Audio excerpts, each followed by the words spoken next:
দুনিয়ার ব্যাপারে বুঝেন, আরো দেখেন, আরো ভাবেন, একজন একজন করে ভাবেন।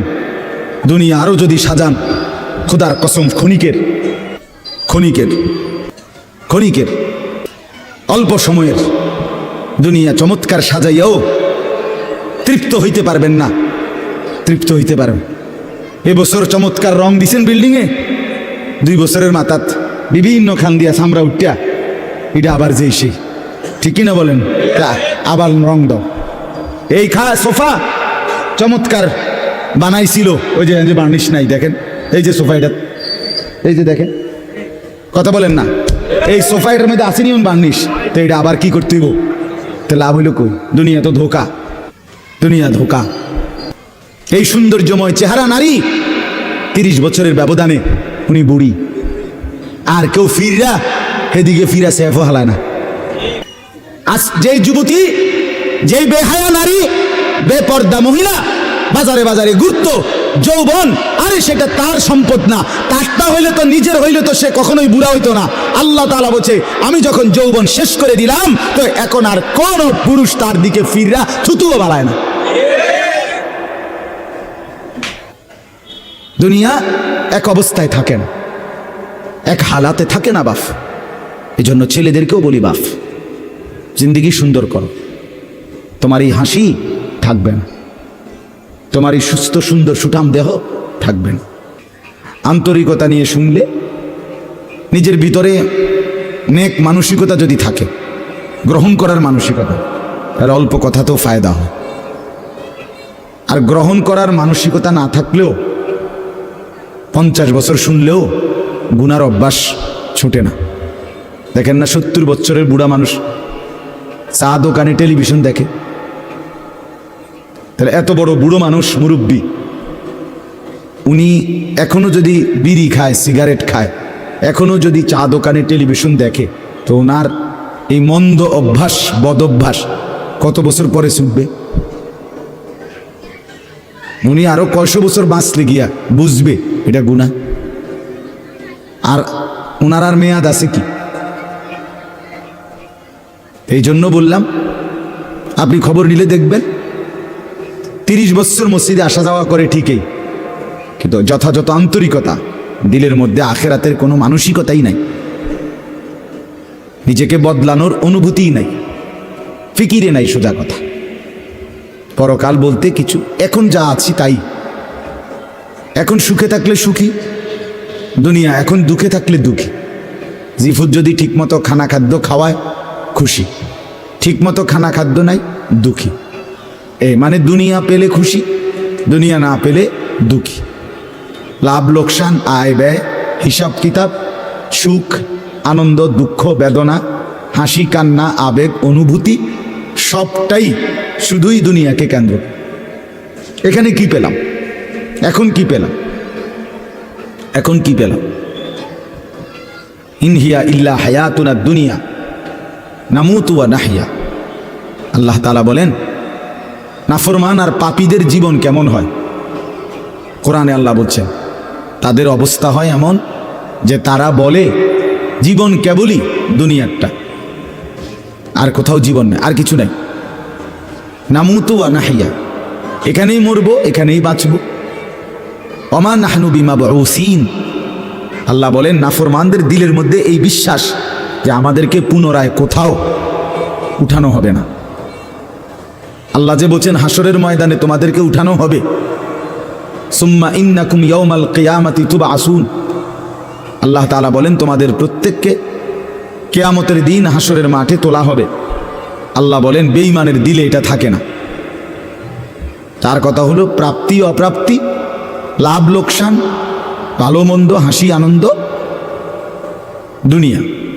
ছেলে বিদেশ থেকে টাকা পাঠাইতেছে, খুশি। ছেলে বিদেশ থেকে টাকা টুকা ঠিক মতো দেয় না, বা কামাই রোজগারি কম, জিজ্ঞাসা করবেন কেমন আছেন, কি এর বালা? আমরা আর বালা কি? হ্যাঁ, কি সমস্যা কি তা চাচা? ফোলাগারে কত ঋণ ফিন কইরা, সুদে টাকা নিয়া, কিস্তিতে টাকা লইয়া বিদেশ পাঠাইছি, তেন টাকা পয়সা পাঠায় না, আর বালা কি? তাহলে উনি দুঃখী কেন? টাকা নাই। আবার টাকা পাঠাইতেছে, মাশাআল্লাহ, পান খাওয়ার স্টাইলই আলাদা, চা খানার ঢঙই আলাদা, কথাবার্তার স্টাইলই ভিন্ন। কেমন আছেন? আসি আল্লাহর রহমতে, আপনাকে দোয়ায়, দশজনের দোয়ায় আল্লাহ ভালোই রাখছে। কেমনে ভালো? এতে আল্লাহর রহমতে টাকা পাঠায়, আমরা তার মা আমি আমরা মিল্লা খাইয়া পইরা ভালো আছি।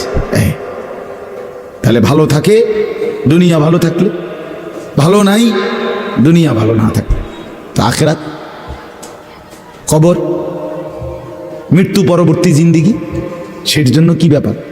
তার জন্য কোনো আলোচনা লাগবে না, এর জন্য কোনো কথা নাই। তাইলে কারো মধ্যে এই আলোচনা নেই।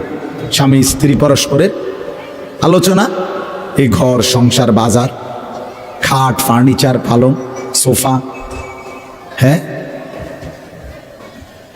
আসবাবপত্র গহনা অলংকার, এই নিয়েই পেরেশান, এই নিয়ে জিন্দিগি এর মধ্যেই আবদ্ধ।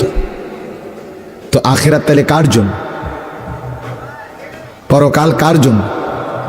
আমরা মুসলমান, আমরাই যদি পরকাল না চিনি, না বুঝি, আমাদের উচ্চারণে, আমাদের অনুভূতিতে, আমাদের আচরণে, আমাদের কথাবার্তা উঠা বসার মধ্যেই যদি পরকালের কোনো নমুনা দেখা না যায়, তো হিন্দু বৌদ্ধদের মধ্যেই দেখা যাবে। কথা উত্তর দেন। কবর হাসর আখেরাতের চিহ্ন ভেসে ওঠার কথা চালচলনে মুসলমানদের মধ্যে না কাফেরদের মধ্যে? মুসলমানদের মধ্যে। কথা তো ছিলই। আল্লাহর প্রিয় বান্দারা, অসংখ্য আল্লাহর নেক বান্দাদের জীবনে আছে রাত্রিতে ঘুমাইতেন না। জিজ্ঞেস করতে, কেন ঘুমান? বলছে জাহান্নামের ভয় ঘুমাতে দেয় না, কবরের ভয় ঘুমাইতে দেয় না। হযরত আবু বকর সিদ্দিক রাদিয়াল্লাহু তাআলা আনহুর মতো সাহাবী আফসোস করে বলতেন, হায়, আমি যদি একটা গাছের পাতা হতাম, আমাকে যদি একটা চতুষ্পদ জন্তু, গরু কিংবা ছাগল, সেই পাতাটা যদি খেয়ে ফেলত, অর্থাৎ আমি যদি মানুষ না হতাম। অথচ কি পরিমাণ আমলের অধিকারী ছিল। হযরত ওমর রাদিয়াল্লাহু তাআলা আনহুর চেহারা, কপালের দুই পাশ থেকে লম্বা অঝরে কান্নার কারণে দাগ পড়ে গেছিল। হযরত ওমর রাদিয়াল্লাহু তাআলা আনহুর ইন্তেকালের মুহূর্তে হযরত আব্দুল্লাহ ইবনে আব্বাস সাহাবী, তিনি বলছিলেন, আপনাকে আল্লাহ তাআলা অনেক মর্যাদা দিয়েছেন, আপনি 10.5 বছর মুসলমানদের খলিফা ছিলেন, আপনার মাধ্যমে আল্লাহ তাআলা দিক দিগন্ত মুসলমানদের বিজয় দান করছেন। কত রাজ্য, কত এলাকা আপনার এই 10 বছরে বিজয় হয়েছে। আপনার অনেক সম্মান, অনেক মর্যাদা, অনেক গুণ, অনেক বৈশিষ্ট্য। হযরত ওমর রাদিয়াল্লাহু তাআলা আনহু, কিতাবের মধ্যে আছে, উনি চোখের পানি ফেলে বললেন আব্দুল্লাহ ইবনে আব্বাসকে, শোনো, আমি আল্লাহ তাআলার কাছে এতটুকু আশা করি শুধু, যে আল্লাহ, আমার জীবনের যা নেকি আর আমার জীবনের যা গুনাহ, কমপক্ষে আমার নেকিগুলো যেন আমার গুনার মোকাবেলায় বরাবর হয়। অর্থাৎ এতটুকু নেকি যেন কমপক্ষে হয় যে গুনাহগুলোকে মোচন করে দেয়, নেকিগুলো দিয়ে গুনাহগুলো যেন মিটে বরাবর হয়। এর দূরে যদি হয় তো আমি আল্লাহর কাছে সন্তুষ্ট নিজেকে মনে করি, আমার এর দূরে সারব। অর্থাৎ নিজের এই বিপুল পরিমাণ নেক আমলকে কিছুই মনে করেন, সামান্য। তা আমাদের পুঁজি কোথায়? আমাদের এই শুক্রবারের শুধু সপ্তাহে একদিনের জুমার নামাজ, এটাই আমাদেরকে জান্নাত এনে দিবে, ঠিক না? হ্যাঁ, মাঝে মধ্যে গরিব দুঃখীকে 2 টাকা 5 টাকা দিলে এতে আমাদের বেহেশত চলে আসবে, ঠিক না? তো বলেন, এজন্য বললাম, আমরা প্রত্যেকে আন্তরিকতা নিয়ে, ভেতরে যারা মনোযোগ দিয়ে শুনে দেখবেন, আমার আপনার ভেতরে যদি অনুভূতি তৈরি হয়, ভাবনা তৈরি হয়, ফিকির আসে, লাভ। সবাই একসাথে হবে না, সবাই একসাথে বদলায় না, সবাই একসাথে পরিবর্তন হয় না, কারো কপালে পরিবর্তন হয়ই না, বদনসিব, কারো সময়ের ব্যবধান হয়। আমাদের প্রিয় নবী সাল্লাল্লাহু আলাইহি সাল্লামের কাছে যারা সাহাবী হয়েছেন, কালেমা পড়ছেন, তারা প্রত্যেকেই প্রথম দিনেই তো সবাই কালেমা পড়ছেন, ঠিক না? বুঝেন নাই কথা? যতজন সাহাবী হয়েছে নবীজির, সবাই একদিনেই কালেমা পড়ে ফেলছে নাকি? তাহলে সময়ের আগ পিছ আছে কিনা বলেন? কেউ প্রথম দিন কালেমা পড়ছে, কেউ 21 বছর পরে কালেমা পড়ছে, কেউ 22 বছর পরে কালেমা পড়ছে। তো যিনি 23 বছরের মাথায় কালেমা পড়ছে তিনিও কামিয়াব, যিনি প্রথম দিন কালেমা পড়ছে তিনিও কামিয়াব, সৌভাগ্যবান। এই জন্য বুঝ আসবে, এর মধ্যে আকপিস হবে। সবাই একই দিনে জুনায়েদ বাগদাদি হবে না, সবাই একদিনে বাইজিদ বুস্তামি হবে না, সবাই একদিনে রাবেয়া বসরি হবে না। সময়ের ব্যবধান হবে, আকপিস হবে, এবং কারো কপালে হেদায়েত জুটবেই না। ইন্নাকা লা তাহদি মান আহবাবতা। আল্লাহ তাআলা আমাদের নবী সাল্লাল্লাহু আলাইহি সাল্লামকে বলছেন, আপনি খুব চাইলে, ভালোবাসলে আপনি নিজে কাউকে হেদায়েত দিতে পারবেন না, সেখানে আমি কে? কথা বলেন না। সেখানে আমাদের কোনো পাত্তা আসেনি কোনো। খুদ রসুলকে আল্লাহ বলছে, হে নবী আপনি চাইলে হবে না, আমি চাইতে হবে।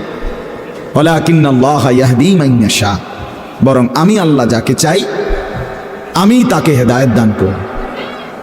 তাহলে মূলত হেদায়েত দেয় কে? ফয়সালা কার হাতে? আমার বলা আপনার শোনা কোনোটাই মূল বিষয় না। মূল বিষয় হলো এটা একটা উসিলা ধরা, কিন্তু মূল ফয়সালা কার হাতে? ওয়ালাউলা ফাদলুল্লাহি আলাইকুম ওয়া রাহমাতু। মাজ এই বেটা মোবাইল না ধরতে মানা করছি, সুন্দর করে বললে হয় না। অনেকের খাসিয়ত এতটাই যে ধমক না দিলে, কথা বুঝছেন না, এটা তার একটা তবিয়ত হয়ে গেছে। না আমারে এমনি করলে আমি বুঝতাম না, আমার দমকাই তুই। বদ অভ্যাস মানে জিন্দিগির একটা মিনিট লজ্জা শরম কিচ্ছুর কোনো ধার ধারে না। ছেলেরা মোবাইল ছাড়া 1 মিনিট থাকতে রাজি না।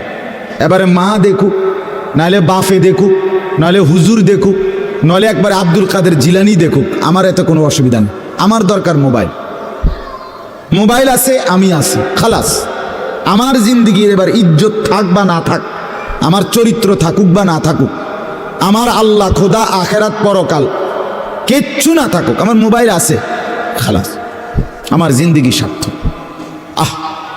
এই হলো মানে জীবনটাই মোবাইলটাই জীবন। বেঁচে আছে মোবাইল টিপবার জন্য, মোবাইল বানানো হয়েছে তার কাছে পৌঁছবার জন্য। আজ ছেলেদের হালাত মানে বেঁচেই আছে এটার জন্য, বেঁচেই আছে। জিন্দিগিটাই এটার সাথে সম্পৃক্ত, জীবনটাই এটার সাথে। পৃথিবীতে কোনো যুগে মনে রাখবেন, এই পৃথিবীর ইতিহাস এটা, পৃথিবীতে কোনো যুগে একসাথে সম্মিলিতভাবে যুব সমাজ এত বেশি গাফেল, অকর্মণ্য, অপদার্থ কোনো যুগে হয় নাই একসাথে। এখন যেটা আগে একটা সমাজে একটা এলাকায় বখাটে দুশ্চরিত্র একজন ছিল, দুইজন ছিল, চিহ্নিত, কথা বোঝেন নাই, চিহ্নিত হয় তারে মানুষে চিনত, তে সু গ্রামে চুক্তি হয়তো একজন, তে একটু খারাপ, তার লগে মিশ্র না। কিন্তু এখন ভদ্রঘরের ছেলে, স্বাভাবিক ঘর থেকে বের হইছে মুসলমানের ছেলে, দিনের পর দিন, রাতের পর রাত এক ওয়াক্ত নামাজ পড়ে না। এতে মা বাবারও কোনো আফসুস নাই, এলাকাবাসীরও কোনো আফসুস নাই, পাড়া মহল্লার সর্দার মাতব্বর কারো কোনো আফসোস নেই, কারো মুখে এই নিয়ে কোনো আলোচনা নাই যে কি আমগো এলাকার যে ফুলাফাইন্ডি এগুলা যে কোনো নামাজই পড়ে না, আমগোর সামনে দুষ্টামি করে, হাঁটাহাঁটি করে, আমরা কি এটা বলতে পারি না? এই অনুভূতিটুকু পর্যন্ত লোপ পাইছে।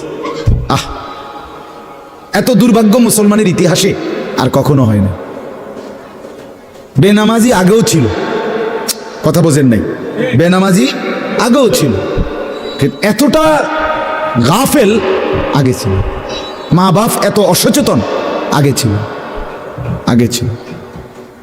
আমার মনে আছে আমরা প্রাইমারি স্কুলে হিন্দু স্যার জমের মতো ভয় পাইতাম, হিন্দু মাস্টার, কিন্তু ভীষণ ভয় করতাম।